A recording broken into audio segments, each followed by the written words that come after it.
Welcome everybody to the Leaders in Housing Counseling call, our second call of June. Glad you're on. This is a call I've been waiting for a while. It's, I think, an important part in our field to really start to do more around this whole question of people who can buy a house that has a duplex or triplex or a quadruplex, 2, 3, or 4 unit, still be homeowners, or we have one part of the discussion that doesn't even have to be an owner occupant. But I think these are important pieces to figuring out home ownership affordability and wealth building, and it's one that some groups have done really excellent work in, and so we'll spend some time on that. So the goal for the call today, we're going to do our policy updates. We've had a fair amount going on in Congress and with legislative things, and we did have an interesting meeting with Mark Calabria, the head of FHFA. We're going to spend just a short thing on HUD housing counseling certification and the exam. The short message here is we're not nearly as far along as we need to be. We only have a year left. So a number of kind of the leading thinkers in our field have been sort of worrying about what we need to do next. And so we'll talk a little bit about kind of what NHRC is going to try to do in conjunction with a bunch of other groups, and would love to solicit your support and experience as well. We'll talk about that for a couple minutes. The main part of the call is going to be about educating the owners of 2 to 4 family houses. We'll have Cecilia Joseph from MANI, the Mutual Housing Association of New York, who's been doing this for years, and a standard model of doing the regular housing counseling, and then workshops around exactly what somebody who's becoming a small landlord needs to know and be prepared for. Russell Graves, who's offering an online program which is available to any HUD-approved housing counseling agency. It's a very interesting opportunity, and one that has some potential for real legs. Especially valuable if you're in a marketplace where there aren't that many, so the idea of you having to, on your own, do create workshops that you might only have a handful of customers through the course of the year. This solves a major part of that problem, and I think they've done a nice job on the model they're using. And then we'll have Hillary Lemeshaw from from TRIP, the Troy Rehabilitation and Improvement Program, and they have an interesting spin on this, and she'll explain why they're doing this, but they are really trying to train any small landlord to try to raise the housing standards in their community. So 3 Voices of Experience, this is part of the Innovations in Housing Counseling series that we've been doing, where we're trying to expand the offerings that housing counseling programs do, and in some of these, especially in the consumer credit and budget counseling online program, there's an ability to generate some income. We'll do another quick plug on a picture's worth 1,000 words, and NHRC membership. Note that our next call, I'll talk a little bit more about it at the end of the call, but note that it's on July 11th. We could have done it on 4th of July, but I have a feeling a lot of you will be out there waving your little flags at the parades and just won't get over to the phone to do it. So we pushed it back a week, and it'll be around the certification exam. So I'll talk a little bit more at the end of the call on that. So hang on for that for a moment. Good. With that quick note, let's dive in, and let's start on the policy stuff. So Melody, please tell us what you're doing and what we need to know about. Thank you, Bruce. It's been a really busy couple of weeks in Congress in terms of housing and appropriation actions. To jump right into it, the Housing Financial Services Committee has informed us and stakeholders that housing counseling is one of their priorities. And we see this in the support, bipartisan support, I should mention, for the Housing Financial Security Act of 2019, which requires HUD to discount FHA single-family mortgage insurance premiums by 25 points for first-time home buyers if they complete a housing counseling program. We worked really closely with the legislation sponsors, Representative Beatty, who is the chairwoman of the Diversity and Inclusion Subcommittee at Financial Services, and her colleague, Representative Stivers, Republican from Ohio, for language to ensure that it's HUD-approved housing counseling agencies, which they agreed to. And the bill was voted favorably as amended in the House Financial Services Committee. So I imagine that's going to hit the floor of the House sometime this summer. We don't have an exact date on when. We're really excited, though, that it's supported by both Democrats and Republicans in the committee. The hearing that include the markup hearing for the legislation have very interesting points from both sides of the aisle. We found that there will be a CBO score, Congressional Budget Office scores legislation to know how much it will cost the federal government and potential other fiscal impacts. So we're going to keep an eye out for when that score comes out, because it would determine, as some members of the committee suggested, whether the 25-point discount goes up or down depending on cost. So we'll definitely keep an eye out for that, and we're really excited that it's a bipartisan supported legislation. And we're hoping that the Financial Services Committee continues to support for housing counseling. They released a document months ago around suggestions for budget, and one of their suggestions was that the Housing Counseling Assistance Program, which is very beneficial to home buyers, including minority home buyers, sees a budget increase for fiscal year 2020, which leads me into our appropriations update. The House Transportation and Housing and Urban Development Appropriations Bill passed the House Appropriations Committee last week. It's now being considered by the floor of the House. I know for a fact that between yesterday and today, the House has already considered and passed a few general appropriations bills around commerce and HHS. So I imagine that they're going to get to the THUD bill either later today or tomorrow. We're hoping that they maintain the figure of $60 million for the Housing Counseling Assistance Program, but we can't guarantee that because the House hasn't dealt with the, they're still mixed on the Budget Control Act and spending caps. We're definitely hoping that they keep it at $60 million. It sounds as if the committee is very much supportive of that figure by both Democrats and Republicans. So we're leaning on the side of the House will pass the THUD appropriations bill with housing counseling at $60 million.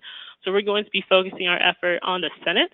In particular, Senator Graham, Senator Blunt, Senator Shelby, who's the chairman of the Senate Appropriations Committee, Senator Collins, who's the chairwoman of the THUD subcommittee in the Senate Appropriations Committee, and hopefully see if they can at least keep the figure at $60 million. We've gotten some intel that they may have it at 50, which is the current FY 2019 level.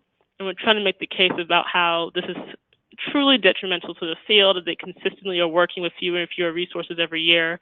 And it's important that they meet the housing needs of their communities and these senators' constituencies. We're trying our best.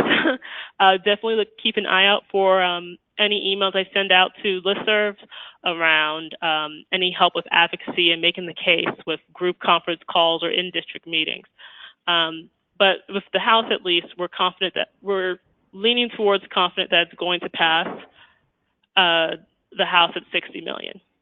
And with that, I'll turn it back over to Bruce to go into our FHA meeting with Director Mark Calabria, which was quite helpful and insightful. Great. Thanks, Melody. So FHFA is the regulator for Fannie and Freddie, and Mark Calabria has just recently, as in the last couple of months, become the director. He was the housing advisor for Mike Pence, and really the housing guy in the White House. And before that, an economist who worked at the Cato Institute and I think at Freddie, and has had a number of roles. Very bright guy, and the big questions are what's going to happen with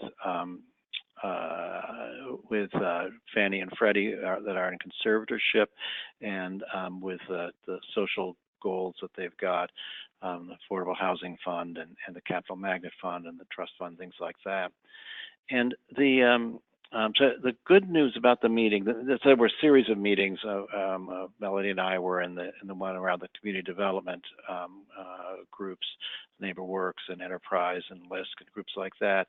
And there were also ones with civil rights groups and this Main Street Coalition, which represents a broad range of smaller lenders and progressive civil rights groups.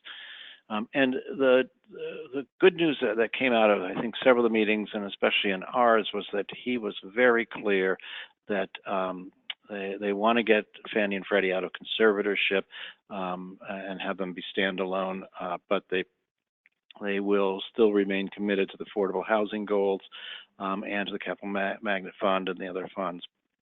So that's really was helpful and important for our work. The other good news in that conversation was that he said that goals should be something that you really push to get to, and he thinks that it's too easy to get to the current goals, and they can't use what he calls gimmicks.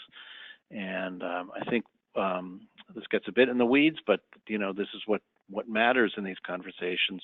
You think that to reach the affordable housing goals, it's all about originating loans, but in fact, lenders and the GSEs can purchase loan packages in order to get them onto their books as meeting the affordable goal, but they didn't really originate it. Those loans had already been done, so it isn't really like new business. So making it really just originations or really just investment in multifamily housing that are increasing production. So those kind of very helpful, very practical, very paying attention to the details things were a good sign.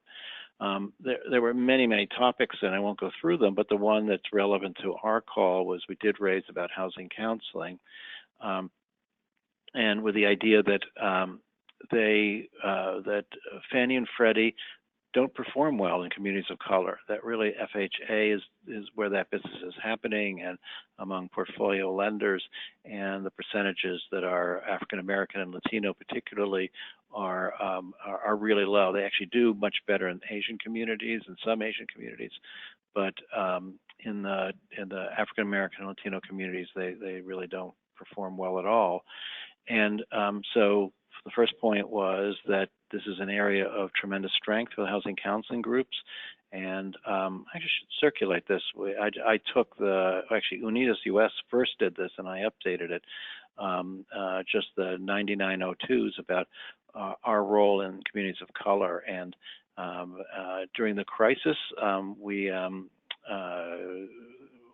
it was always over 50% of the people were from the communities of color, but coming out of the crisis, it went up to 60 to 70%. Last year was 70% of people that we counseled were from communities of color. So here's an area of strength. We could help Fannie Freddie solve their problems, but they're not really using us, and so they're underusing one of the most valuable resources here. The second one was to think about how you might make housing counseling built into the system in a way that provide structural improvements. So one thought we just put out there's many that you can think of. One would be you can go lower on credit score if you've successfully completed a housing counseling program. And the third one was to help figure out how to fund housing counseling properly, that we can't rely on the federal government, that so much has been cut back, and that Fannie and Freddie should be part of the solution for housing counseling and long-term sustainability. And so he's a big fan of housing counseling, so that was just great news. We'd known that from previous meetings on the idea of a very specific program. He described it a little bit differently than what I proposed, but still it's a workable idea. That the idea of people coming in who need to raise their credit score and need to spend 6 months with a housing counselor, that might be a solution. So different than what we proposed, but again, it's something that's in our wheelhouse and something we could make work if we were properly funded for it. And on the funding, he acknowledged that housing counseling needs to get paid for the work that we do. And he said some supportive things around our work. And afterwards, as we were going out, I had a chance to ask him about follow-up and some kind of a task force. So they were very open to that, and we'll work on this. I think the important thing is that in the current environment where you kind of worry about how we will continue to work in affordable housing and things like that, that this was a very positive conversation, and and people are trying to figure out what the role is. So this will be a while before we see any fruit from this tree, but I wanted to just communicate that, there's some shining lights here that are helpful. With that note, let's move on to an area of which is, I know has been on a lot of people's minds, which is the housing counseling certification and the test. And I know that HUD has said that over 800 housing counselors have passed the test, but we're really kind of in the last year of this program. We have got to have people get through by August 1st, 2020. And so we need to figure out how to get more of our people through past the finish line. In fact, we need to figure out how to get all of them through. And I understand that it's challenging for some, and we're going to devote the next leaders call on July 11th. And it'll probably be a longer than an hour call. We're really assembling the team right now of who's going to be presenters and what we're going to present. We're going to try to figure out some tools. We are not going to repeat what everybody else is doing. We think that the trainings that are done by our great training organizations are great. The idea is, what more can we do that will help get people past the finish line? And so would like your help in this. So if you can, if you've got success stories of tools that you've used, of materials, of strategies, please, Ellie Pepper is helping assemble this. Send it to her. You CC me. I'm interested, but make sure it gets to her. And you should all have her email address. I think this is a big deal for us, and some organizations have made some progress on this. Some statewide networks have done some good things, and we're going to have them presenting on what's worked for them. We're going to try to assemble some resources, and Ivajoki from NCRC has the idea of maybe we can create, where people don't already have a study buddy system, we'll try to create something that would work so that people are getting some peer level study buddy opportunities.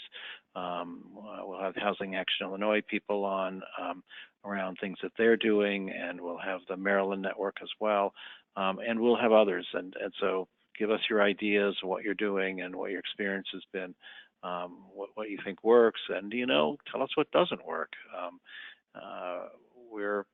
This is an important issue for kind of the existence and thriving of housing counseling, and we need to. This is a team effort that we need to work together on to try to get everybody across the line. So thank you for all the help that people have given in the past. We had a couple very good calls on this in the last year. I think we're in a different place, and we want to raise the bar and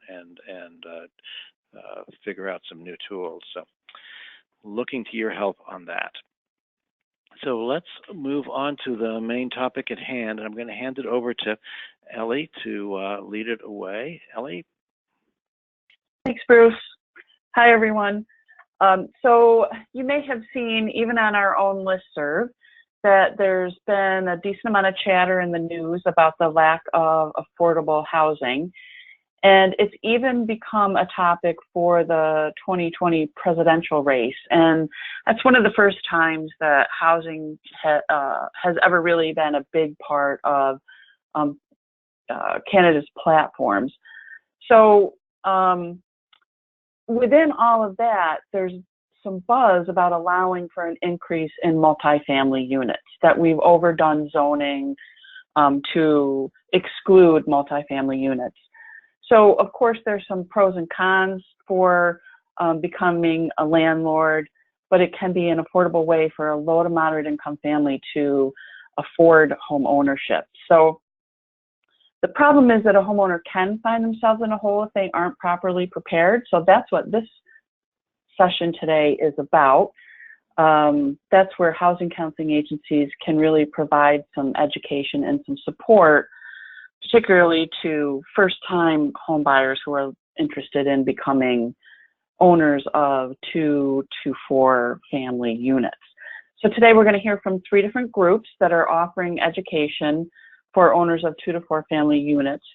Our first presenter is Cecilia Joza from Homeownership, and she's the Homeownership and Counseling Program Director with Manny Management, and she's going to present on their 2, 3, and 4 unit homeowner workshop program. Cecilia, take it away. Good afternoon, everybody. I'm Cecilia Joza from Manny Management, and I actually the director for the Housing Counseling Department in New York City. Manny is a nonprofit organization committed to increasing affordable housing opportunities for low and moderate income residents in New York. We have offered housing acquisition, development, and management services, as well as comprehensive housing counseling. We are a HUD-approved housing counseling agency and certified by the Housing Preservation Development for the Home First down payment assistance and by the national industry standards for doing counseling right.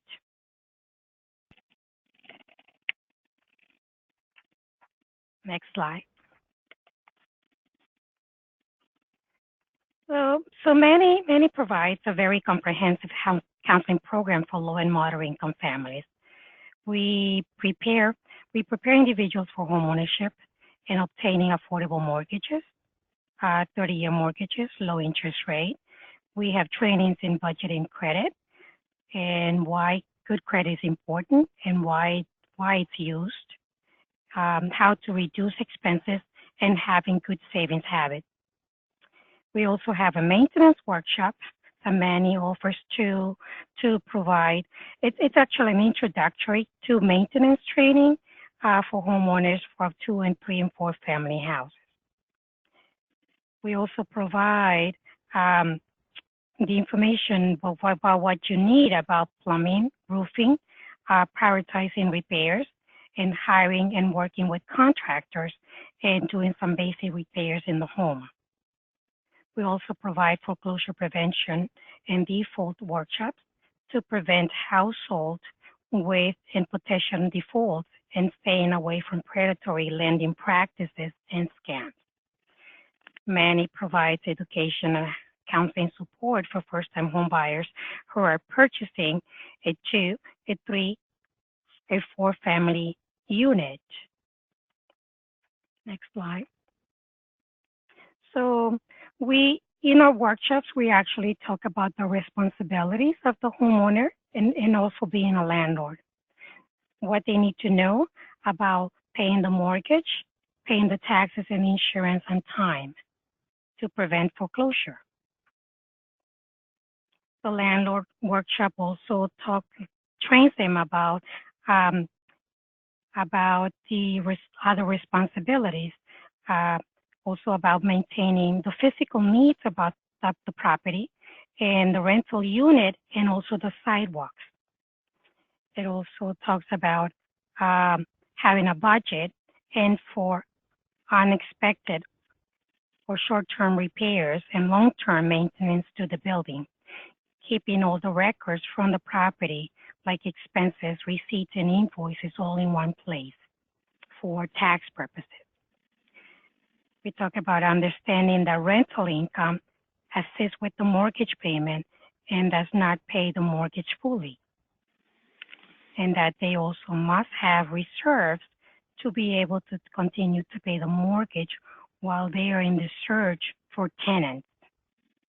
We teach them about the process for identifying good tenants.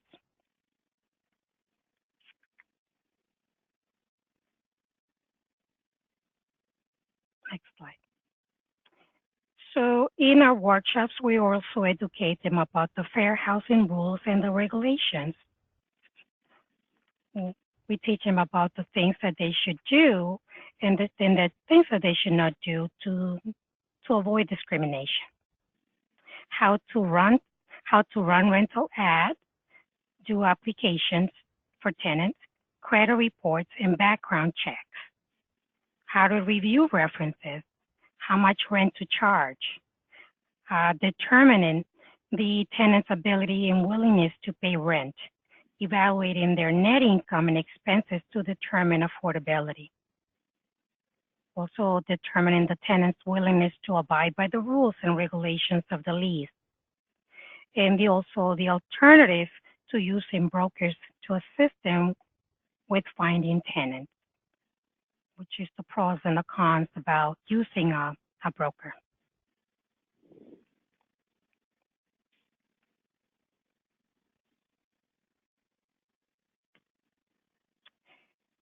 We also provide legal support. We actually give them a list of attorneys, independent, working for many, in case they run into issues with tenants. Attorneys will assist them in understanding the laws, attending housing court, learning about the eviction process, and the alternatives to the eviction.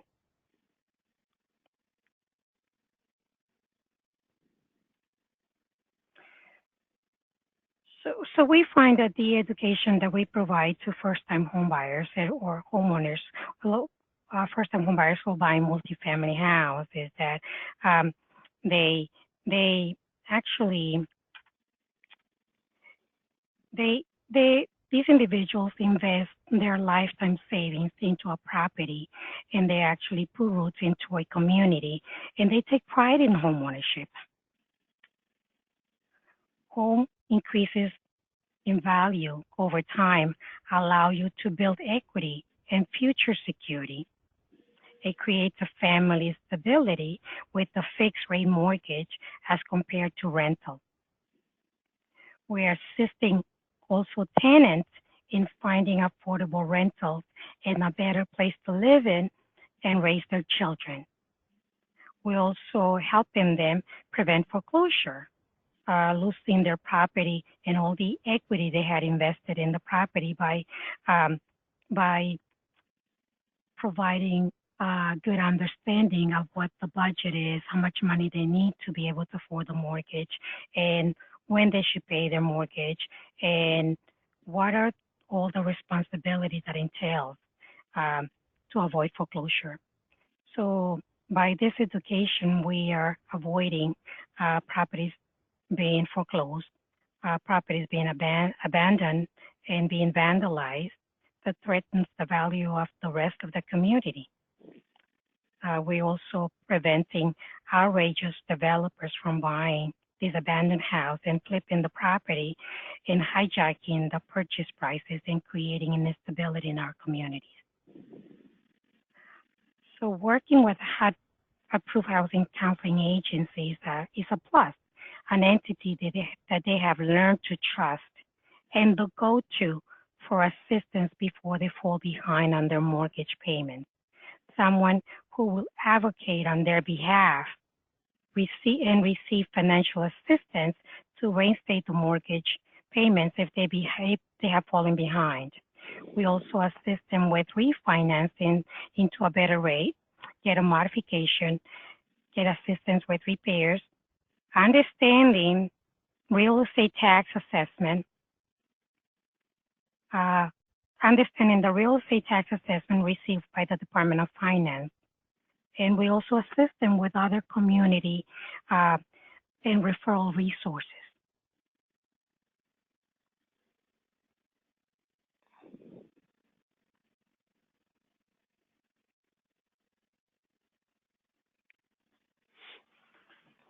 So do we have questions in the queue right now?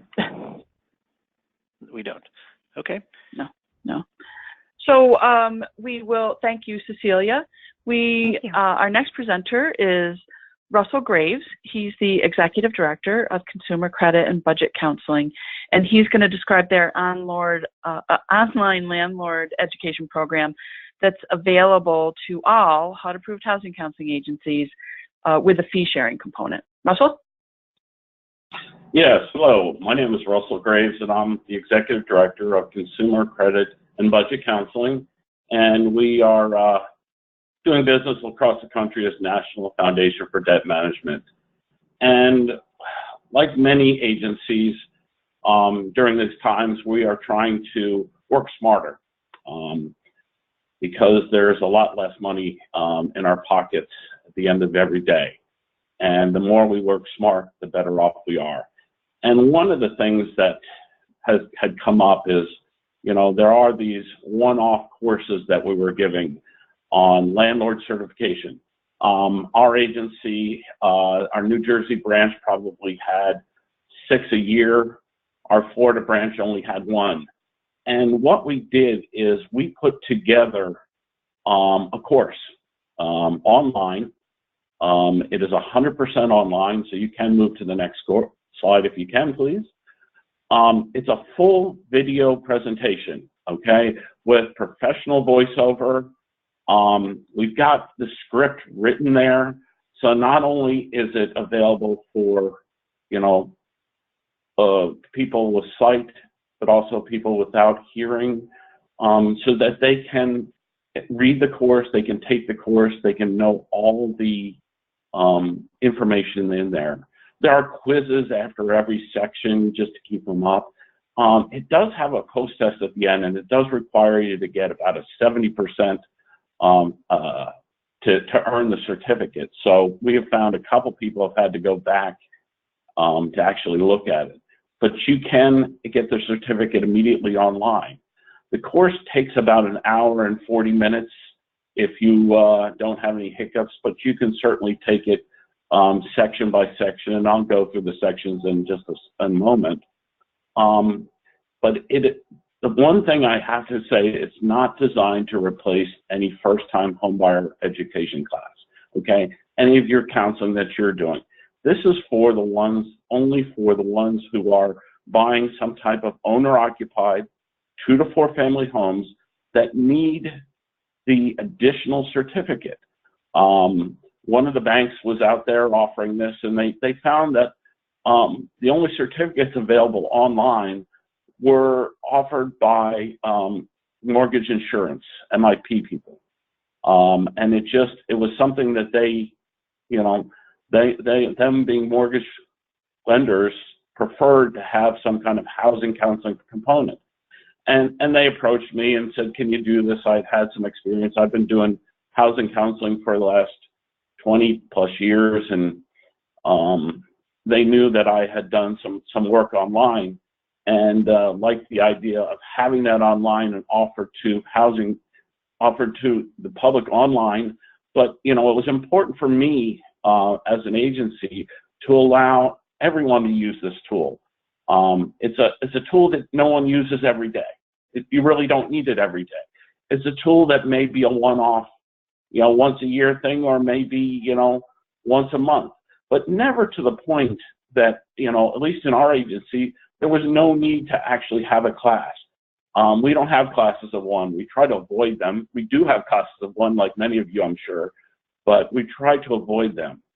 So what we do, we put up this course together online, had it housed in a website called landlordcert.org, and the student can go in, and it runs itself. They can register, they can pay for the course, and they can take the course online at their own pace, and they can get their certificate immediately after. We can move to the next slide. Please. Okay. Now, it does go through all the subjects that you would find in most landlord courses. The purchase decision and the responsibilities. This is not just a home you're buying, but you're buying an investment, because you have 1, 2, or 3 other apartments that you're going to have to become the landlord for. And it's very important. Finding tenants is more important than in a regular class, because number one, you have these people are going to be your neighbors. Okay, so you want tenants that will pay bills on time. So it talks about that. It talks about the job you have of becoming a landlord, what it takes. It is not something you can do, as a part-time thing. It's a full-time job. You have to be available 24/7. You have to maintain your home and rental units so that they don't run down, that your apartments are safe, habitable, and everything else. the business of becoming a landlord. That's the part that a lot of people, hope they knew about, but, it's very important to get everything in writing. It's very important to keep those rent ledgers. It's important to keep a separate banking account for each one of these things. And unfortunately, it does also discuss ending rental tenancies, because sometimes you have somebody in your house, in your apartment, which is your neighbor, who is was either stopped paying their rent, or is disrupting the neighborhood, or is running some kind of business out of there that's inappropriate. And so it does talk about that. The course online, we do have links to all the different states. Each one has different rules. The course is trying to cover all the bases across 50, but we don't know all the specific rules. There are some states which are always called tenant friendly, meaning that the tenant can once he's been there for a period of about 72 hours, he becomes a tenant and he has the tenant rights, and it's very hard to evict that tenant. But it talks about what the eviction rights are, what the things you can do. We can move to the next slide. We tried to make this course as widespread as possible. We wanted it optimized for every device. From the cell phone we have in our pocket, to the tablets, to the computers. All they need is a sound and the ability to look at it. It's very well put together, and the site that I put it on, which is called Teachable, allowed a lot of options, and allows me to make sure, one, that when they take the final test, that they actually pass it. It forces that you have to watch the entire video. If the video is 10 minutes and 28 seconds, you have to watch at least 10 minutes of that video to be able to move to the next section. If we can move up to the next slide. The course was developed and is based upon Fannie Mae's book, Becoming a Landlord: Risks, Rewards, Risks, and Responsibilities. These are I call that book my holy grail of landlord-tenant information, and how best to teach people how to use it, teach people how to become a landlord. It does go over the entire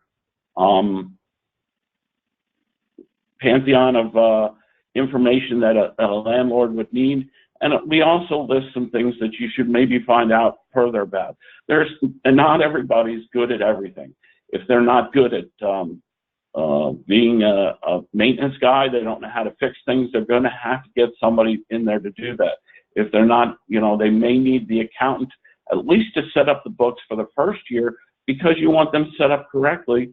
You want to make sure that not only are you taking in the rent the right way, but you're also depreciating it, and you're also being able to take the sometimes substantial deductions on your income taxes.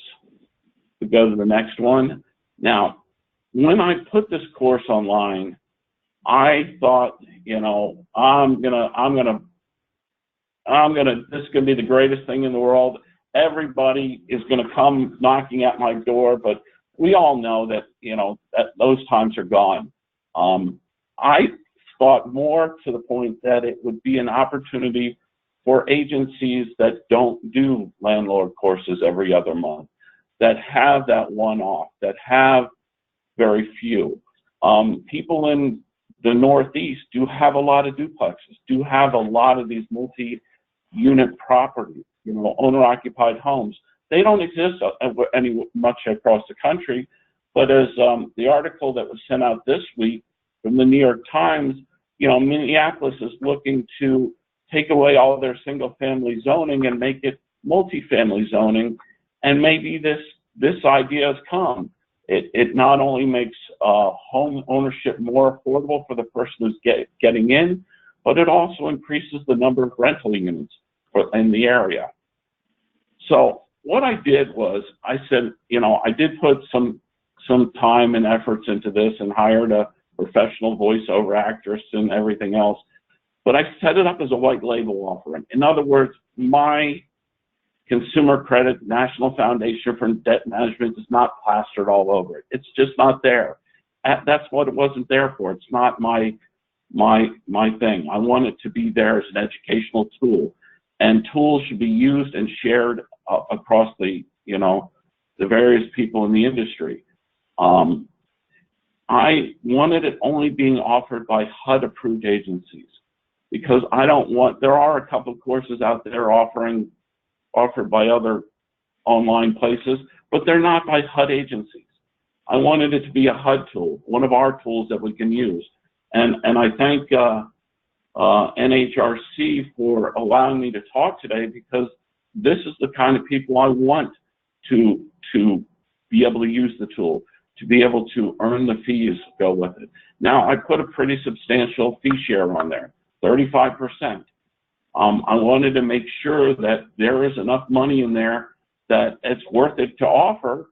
But, you know, it like many of what happened to me especially, is I do the full first-time homebuyer course, but then, you know, and I for some of them, we do get, you know, some fees on some of them, but what I found is I had to, when they had an actual owner-occupied 2 to 4 family home, and they needed a certificate, a landlord certificate for that, it would be another 2 hours that we would have to do that, and I'd have to go pull the manual out and dust it off and give it to everybody.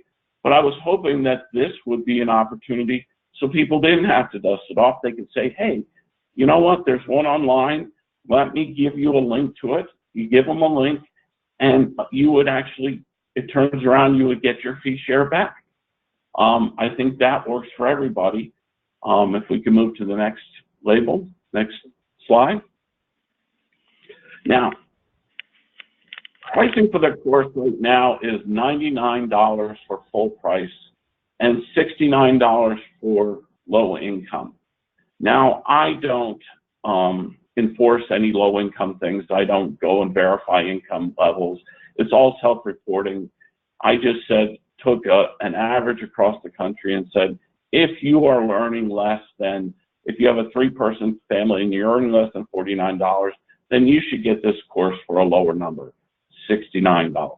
Okay, if you're making more than $60,000, $70,000 and you're a single person and you're buying a 2 to 4 family owner-occupied property, then you probably can afford the $99.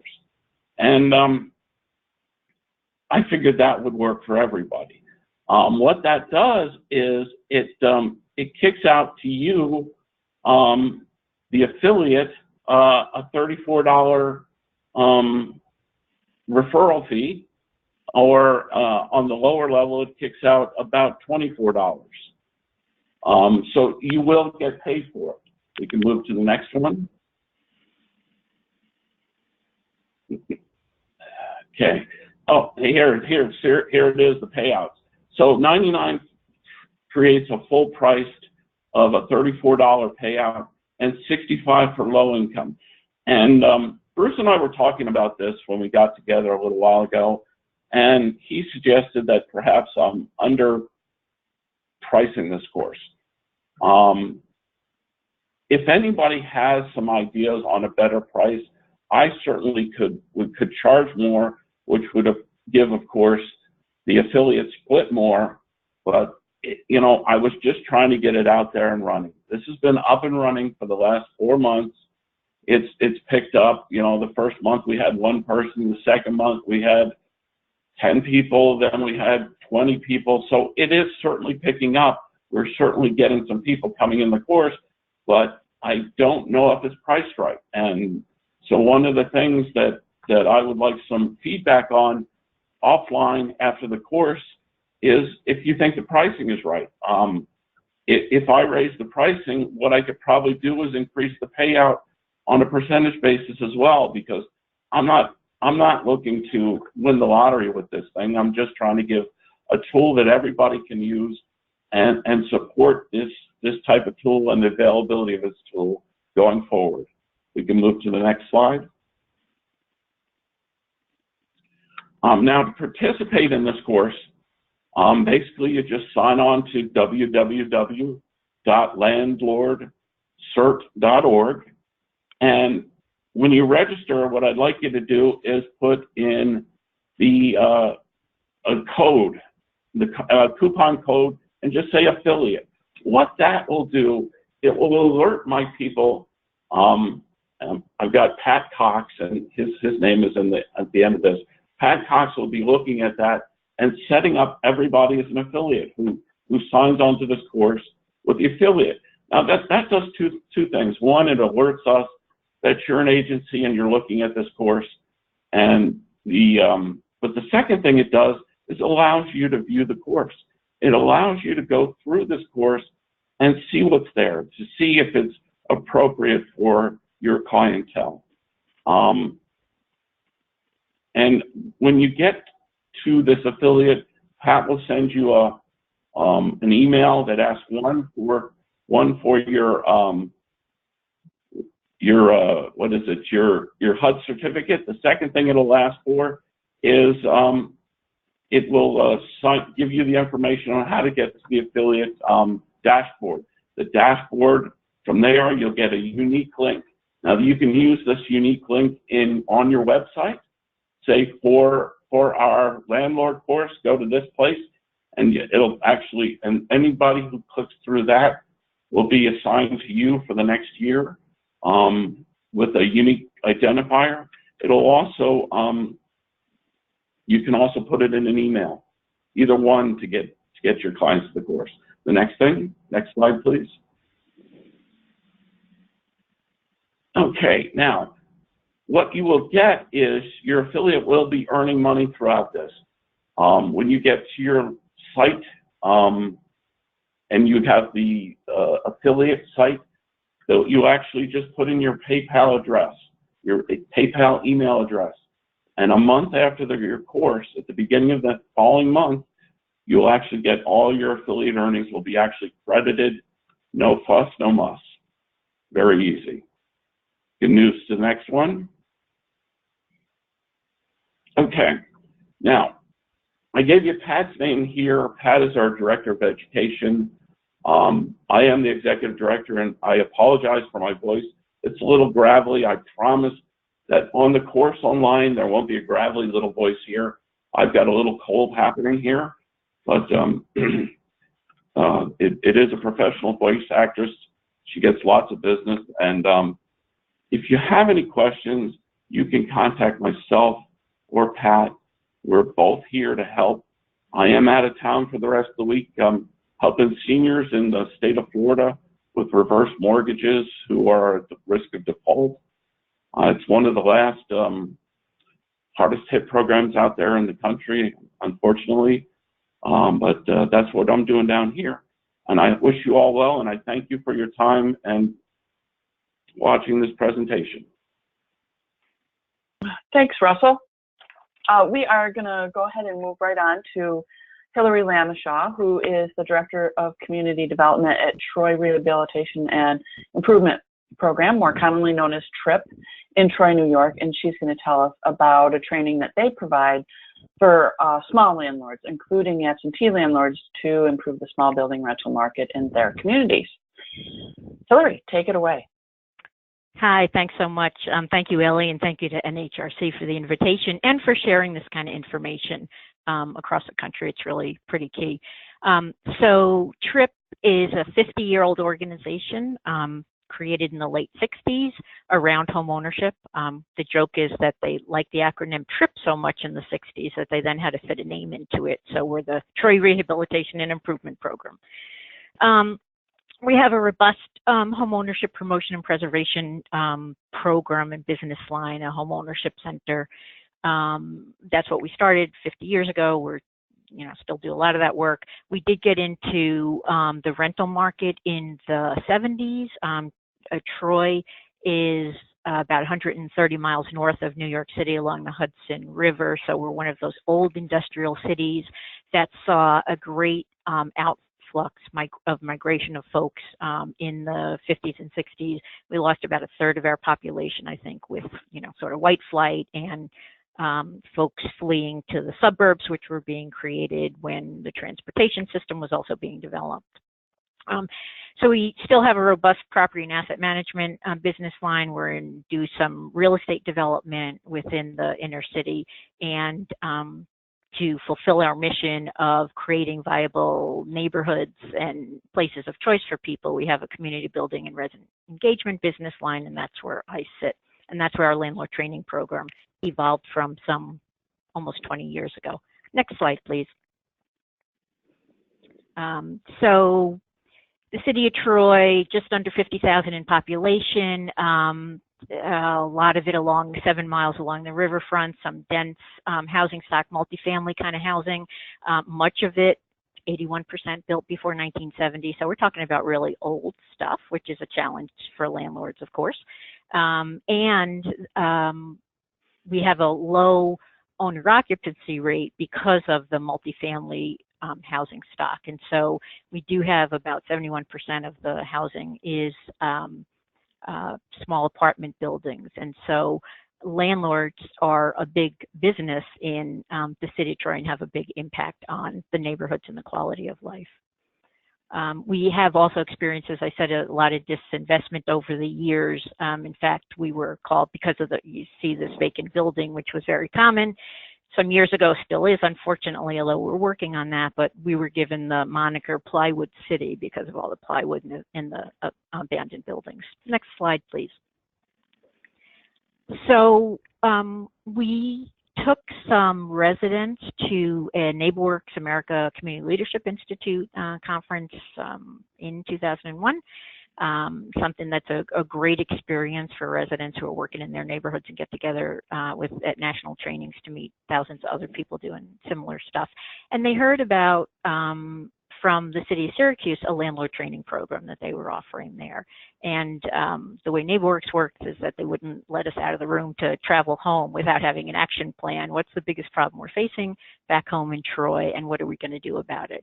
And the residents I had brought to the conference said that the biggest issue is the quality of life because of the large number of irresponsible landlords, and that's what we want to do. So we came back to town, next slide please, and decided that we were going to create this landlord training program, looked around, looked at the Syracuse model. Theirs was based on a national program that was developed in the late 80s out in Portland, Oregon by John Campbell of CDRI, who created it because of his own personal experience living down the street from a meth lab.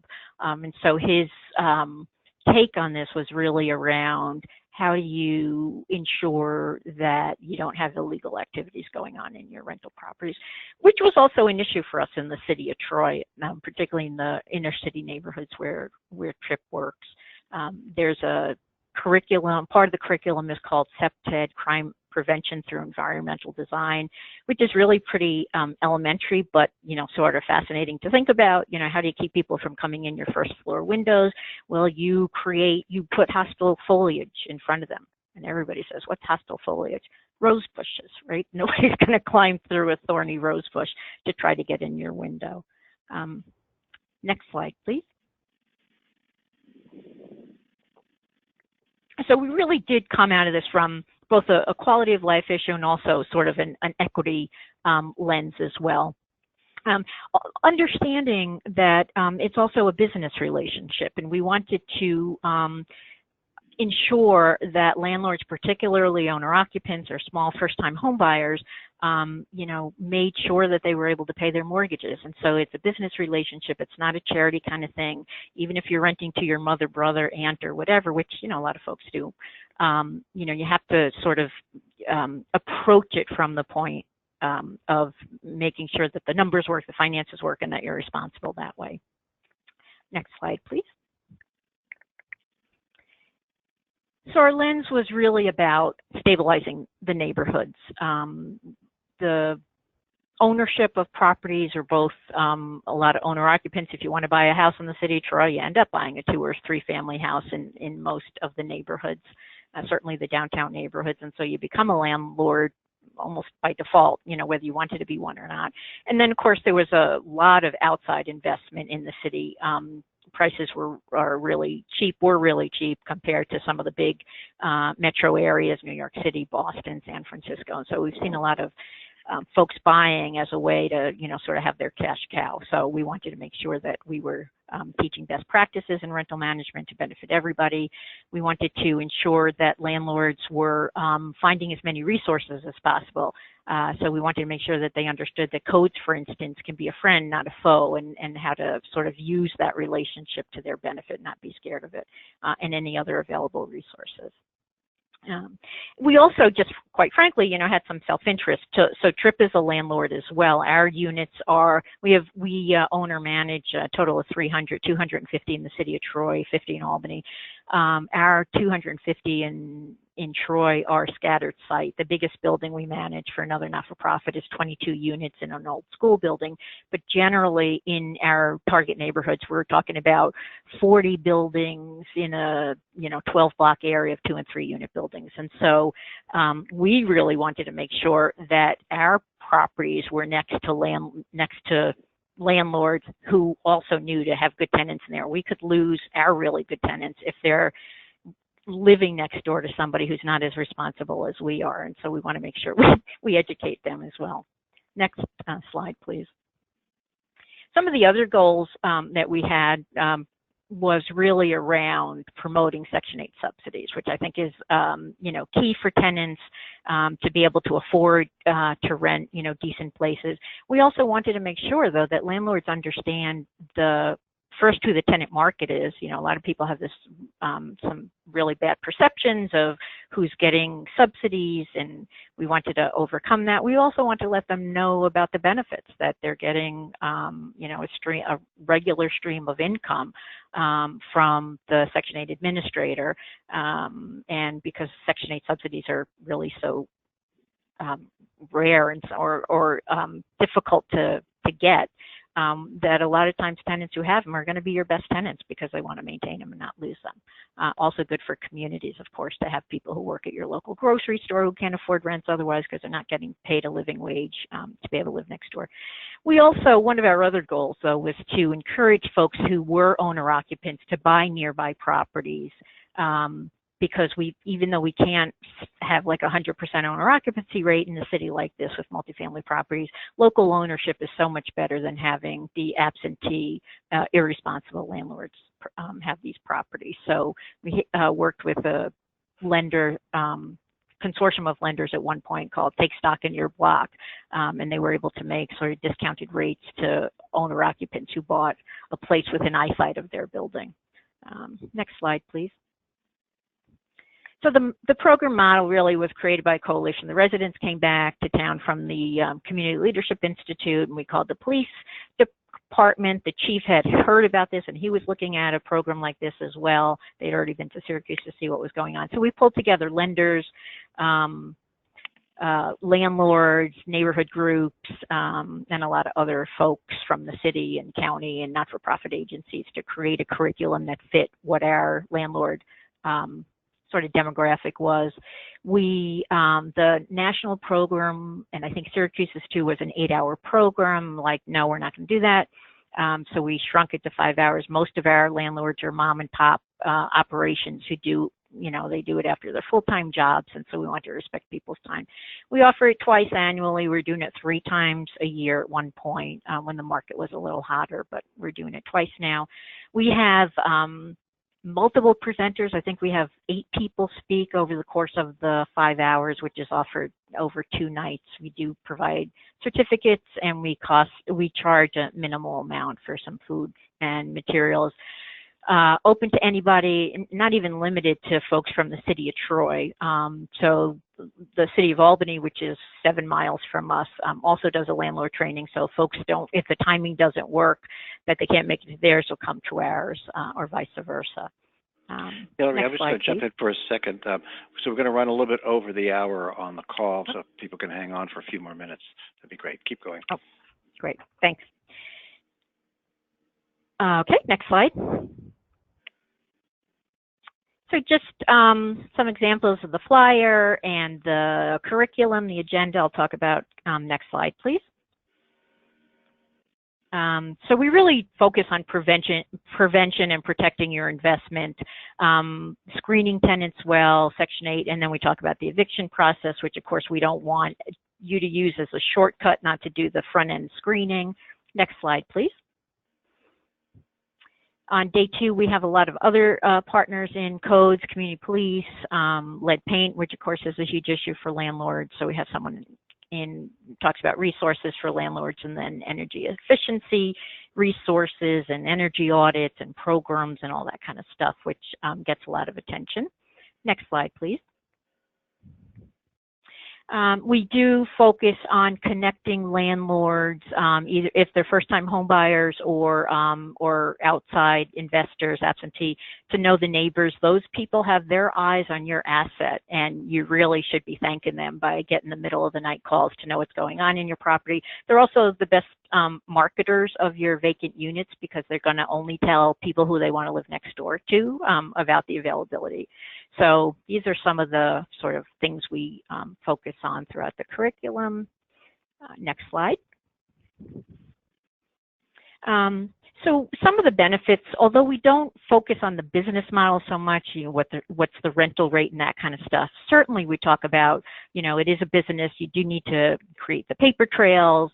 You need to move quickly. You need to have rules and regulations. You need to follow them. You need to know the laws, which we teach them about.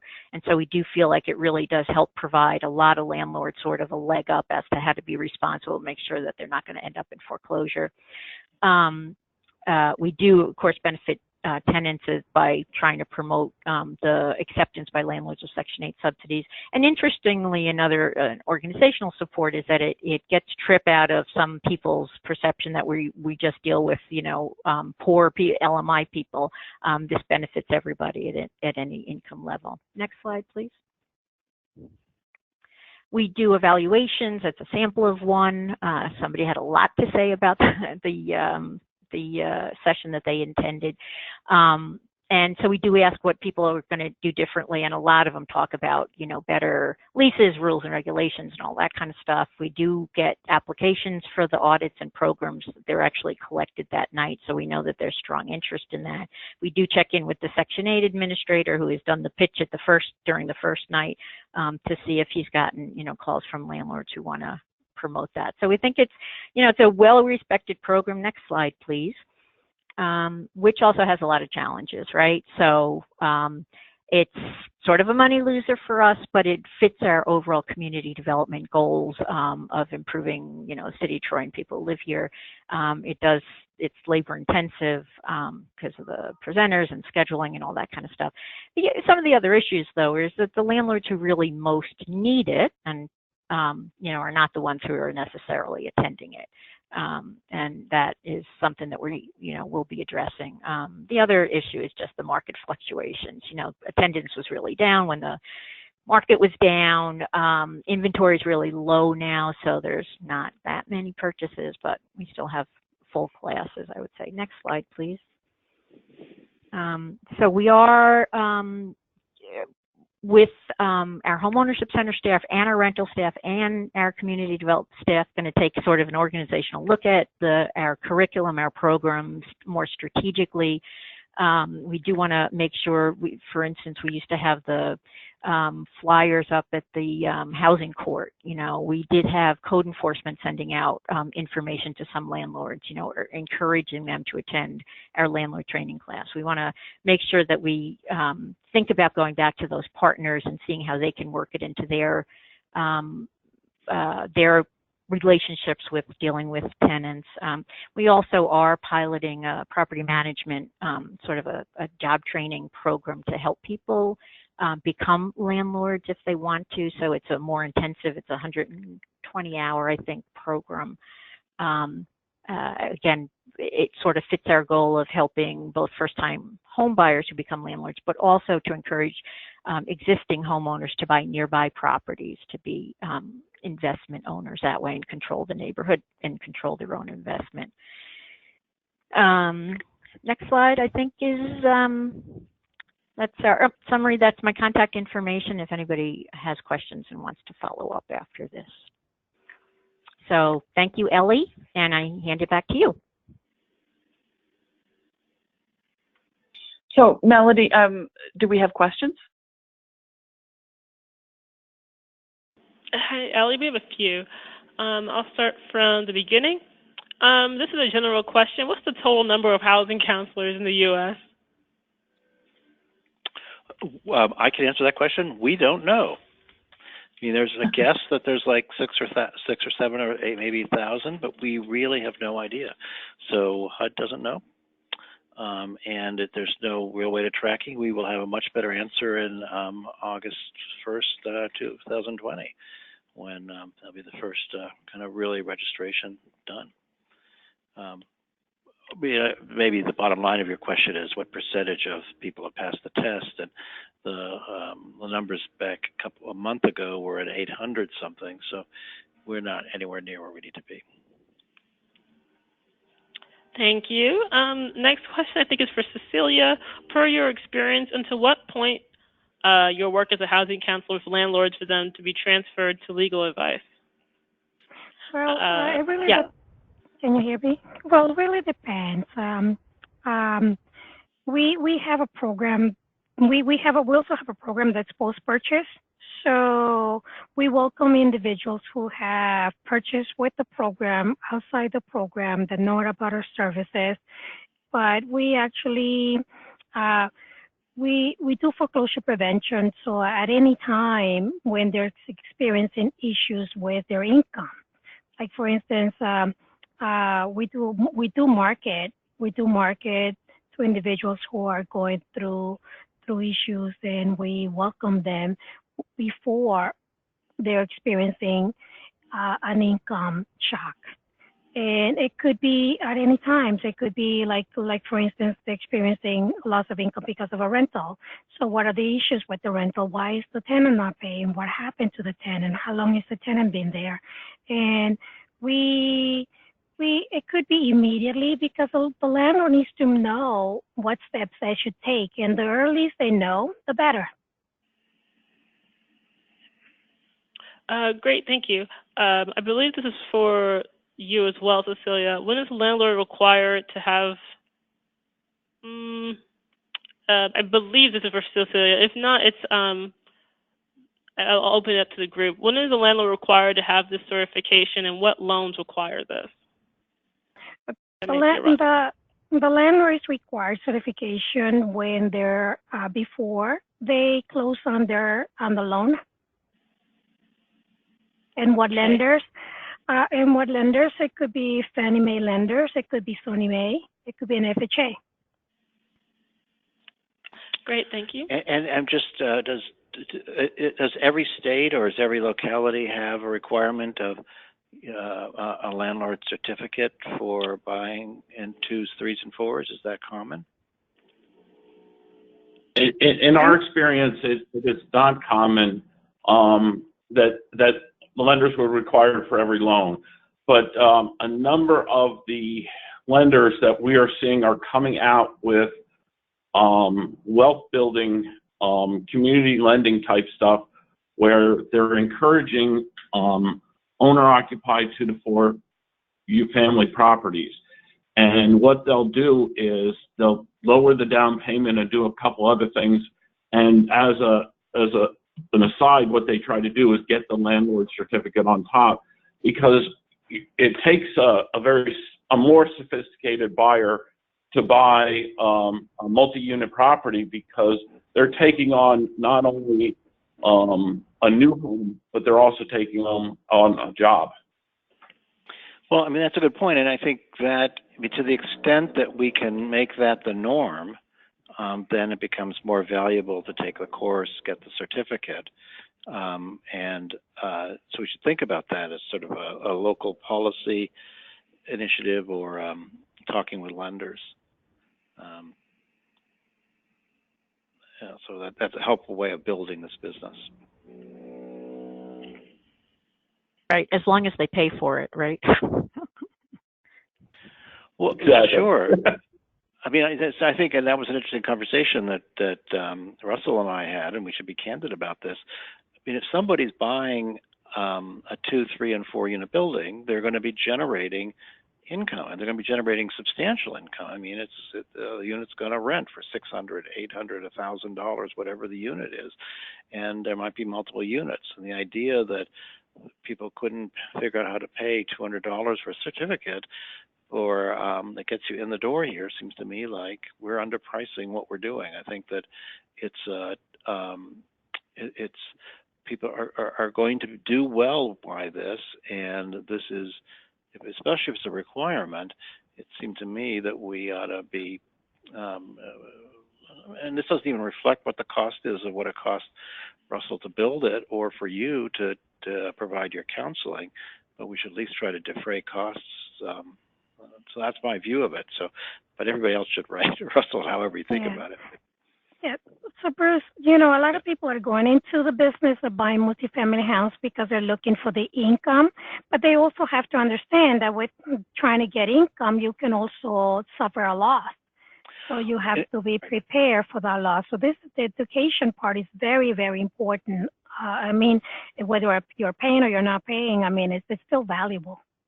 And it's a critical issue because tenants do sometimes move out suddenly, or you have repairs on the building that you don't expect, or a tenant doesn't pay rent and doesn't move out, and especially if it's your sister-in-law. I mean, it's all kind of it's a complicated world out there. So, and I think I know the work that you do, you build in the idea of reserves and things like that. That this is all.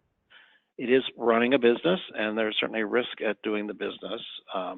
But it's also a real wealth building tool for many people, especially if they can do the repairs themselves, and if they can, if they're good at doing this tenant selection. I think tenant selection is very difficult. But another part is also working with contractors. The things that you need to know, get some estimates, so you're not scammed. It's very risky. It's a business. It's an investment, but as an investment, like with any investment, it could go up or down. Okay. One of the other services that we provide landlords is a tenant screening service, because we do that because we get hundreds of applicants into our system each year, and we accept about 20% or 21% of the applicants as actual tenants, and so we have a lot of information and we know how to do it, and so I think that's really useful when we tell landlords that screening tenants is probably the most important thing you can do to have a responsible business, best practice. But we know that a lot of these small mom and pop can't do it on their own. So we'll do it. We'll get information in a number of different ways. We do charge because it does take some time to do it, but we then provide the information, and the landlord gets to make his own choice about which applicant he wants to accept. But at least they have a lot of good information to go on. I think it's very important to charge for it. That's a kind of a smart business piece because it's such a valuable commodity. Good tenants, that's a really big opportunity. That's very, very entrepreneurial. Good. I have a few more questions. Hillary, this is for you. Is there any way for agencies to get this information on how to get started within a community? And can you share the program agenda and curriculum? Yes. I can send it to Ellie, perhaps, and then, you guys can tell me how to share it. I'm happy to do that. I do think that the more investment there are from stakeholders, right? So however you define that, we went to the city agencies and police department, residents, and a local landlords association. And so that, I think, was an important way to create the model initially and to help, and they all helped promote it. Back in the day. So yes, I'm happy to talk to people or have people email me, and I will make the information available to NHRC, and you guys can figure out how to get it out. Okay, good. Ellie's in charge there. Hillary, just send it. One last question, Hillary. What do you charge for the screening service? We charge $25 an applicant. And so what we tell landlords is that because we teach them in the class how to, what they need to do to sort of whittle down, the number of people who are interested. So we suggest they, send us one or two or maybe three of their top choices, usually just a couple of folks they're most interested in, and then we provide the credit check. We provide a police background checks because we have relationships with some of the police departments around here, and we do reference checks, and we actually go back, sort of a few landlords, and we check with tax assessors to make sure the names that the tenant gives were really the owners of the property at the time. So as I say, it's pretty extensive. So it's $25 an applicant. I think you're underpricing that. I mean, I hate to be the Mr. High Price here, but that seems incredibly cheap for the work you're doing. Yeah, it probably is. Sometimes we already have that information because, like I said, but yeah, I'll raise that with my colleagues and say, let's, Bruce says we should quadruple it. All right, there we go. I mean, Yeah. they also there was. Yeah. Okay. Go ahead. I'm sorry. There Sorry, was we one also other have the same question for Russell. Okay. Yeah, and there was one other question about what information you might use from clients who are sent through your landlord training, your online training. We are not going to poach and or do anything with the client that you send us. We are just offering the service as a standalone service. We fully expect you to do the first-time home buyer on your own. This is just what I would call an add-on course, just for purely just for the owner-occupied 2 to 4 family homes. I don't want to be do anything else with them, and I will not do anything else with them, and I tell them in my privacy policy I won't.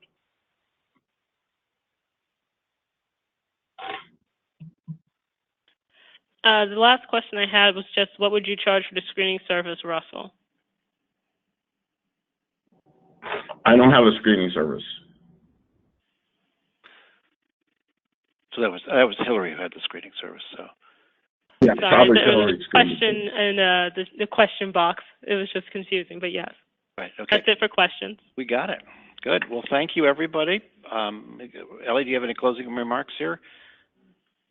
I don't. I just want to say thanks to our 3 presenters, and thanks to everybody for sticking around. Clearly, this is something that is of interest to folks around the country. Good. And so this will be a recording. I think it'll be useful. People can go back to it, and certainly people who didn't make the call it'll be on our website. So let's move quickly on. So quick plug for your photographs, the tell a story that really kind of express home ownership, credit counseling, whatever it is, but that it's really about our work, so that we continue these around. Send them to Ellie. Don't send them to me. Don't send them to Melody. Send them to Ellie. She's in charge of it all. So our NHRC membership, we're still accepting members, so don't hold back. You can still join if you haven't joined already. We've had a good year, and I really appreciate the fact that many people are renewing. We still have the discount on credit reports, and we appreciate the support. It supports our advocacy and our ability to be flexible and to do the more lobbying and more cutting edge things that we can't find funding for in traditional means. So our next call will be July 11th, and we're pushing it back a week because of 4th of July, and it's going to be a longer call than usual, and I bet it's at least an hour and a half, and it might go to 2 hours depending on how jam-packed we make it. But it's going to be about the certification exam. I think hopefully some of you were on the one we did 9 or 10 months ago that was really well attended, and also we had lots of experts who'd taken the test last time. This time we're going to think more about tools and mechanisms that have worked and how different groups have gotten across the finish line. We're still assembling the team, so if you've got brilliant solutions, tell Ellie about it, and she'll help assemble all this. We do have the Maryland network that's done a really good job on this. We'll have Housing Action Illinois that's got a great online study program. we'll have Ibajoki from NCRC talk a little bit about some ideas about how we might make a study buddy system work for agencies where you don't have that ability in-house, but we can match you up with people around the country. I mean, we're going to think about a bunch of things. So it's still an open book. We have a couple of weeks before we come on. It's a very important topic because we have got to get several thousand people to pass this test in the next year in order to keep housing counseling going. So, we share your pain and that it's difficult, but we want to make it more feasible and more successful. So we want to do what we can here. So with that quick note, we're going to head out, and we'll talk to you again on the 11th. Thanks. Bye. Thank you.